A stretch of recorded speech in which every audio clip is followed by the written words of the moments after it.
If you've seen any of my vlogs or any study vlogs at all, you will see how common and useful it is to have an iPad as a student. I am not a neat writer. My handwriting on paper is some of the messiest, most illegible text I have ever read. So any improvements to my handwriting that you may see come from making the switch to digital note-taking. So note-taking 101. If your titles look pretty, your notes will too. Even if the rest of your page is a mess, a good looking header can make a significant difference. But as I started taking digital notes, I realized that if I'm in the middle of a class, there's just not enough time to copy paste letter by letter from a template. I need to make it look good and I need to do it fast. So personally, I write out my titles by hand, circumventing the need to insert a text box, sift through a font menu, and adjust the size every time I need to make a title. When I first switched to digital, I had the misconception that the only way to get pretty notes was to have perfect handwriting or download fonts and type instead. But neither of those worked for me. So the first tip I have is to layer your titles. Bold block letters and a cursive contrast. What I do is use a thicker pen,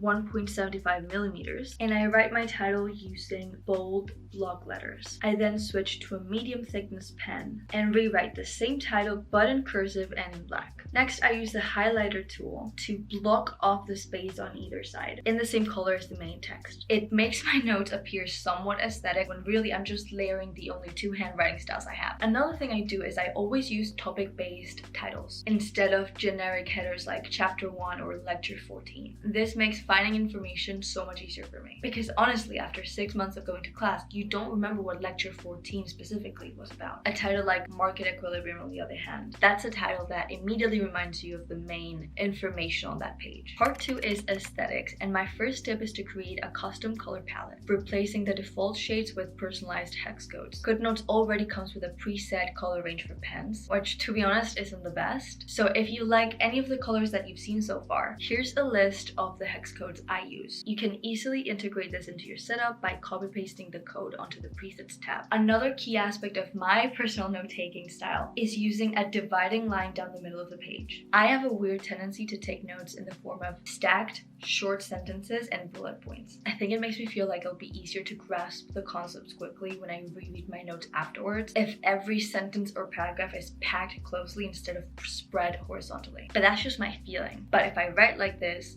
without using the whole space, it just makes half of my page look empty. So this visual division helps me organize my short sentences and improves overall readability. Plus, I just feel like a page that is filled up looks more aesthetic. Now, part 3 is speed strategy. And this section features strategies that have made my note-taking and review process 10 times more efficient. I'm gonna be honest, I've crammed for a couple of exams this past semester. Leading up to exams, I found myself watching too many lectures. So clearly the way to make it through long hours of revision is the split screen. This setup enables efficient multitasking. I can pause, rewind, refer to specific parts of the lecture while taking notes, and I don't have to be constantly looking up from the screen, which after a long time of studying, like 12 hours per day, would hurt my neck. I also use the split screen for any textbook. I don't get physical textbooks anymore. Now, when it comes to the review process, the greatest benefit of digital note-taking for a student is how easy it is to sift through pages and pages of notes. I can look through math exercises,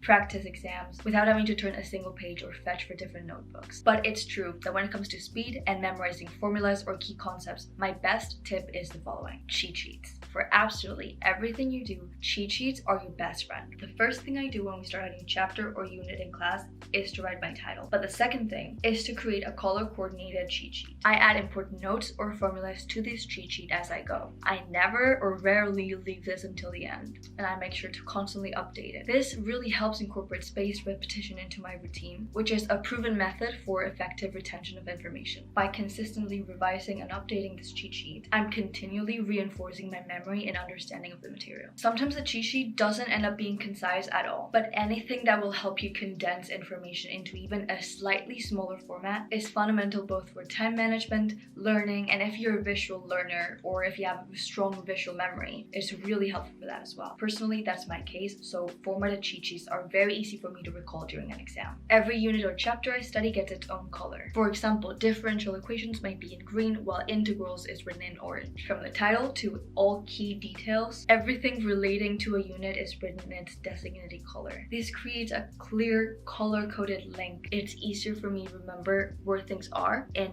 just like the hundreds of pages of notes that I write if it's color coded this way. And also I just associate colors with concepts, and so it just makes the studying process very efficient. I wanted to give 2 quick tips for neat handwriting or just improving your handwriting if you don't know what to do about it. For example, if you find yourself grappling with pen control, a simple trick is to just zoom in more. It really does make a difference, and I've seen a lot of people that don't zoom in enough. You will notice that the pen feels more stable and you gain greater control over smaller surfaces. I think zooming in is what made my handwriting better, because I'm just literally doing sticks, and you can't mess up sticks that much if you're really zooming in and you have a lot of space and a lot of pen control. So my second tip is to choose the right pen size. Thin enough so it will appear normal when you zoom in a lot. This ensures clarity and legibility even at higher zoom levels. Once again, if you combine just a thinner pen with a lot of zoom in, you'll have a lot of control over what you're writing. So this is all I have for you today. I hope this video was useful to you in any capacity. If you have other tips that you would like to share, please leave a comment down below. And if you would like to see more about how I study, check out my other videos.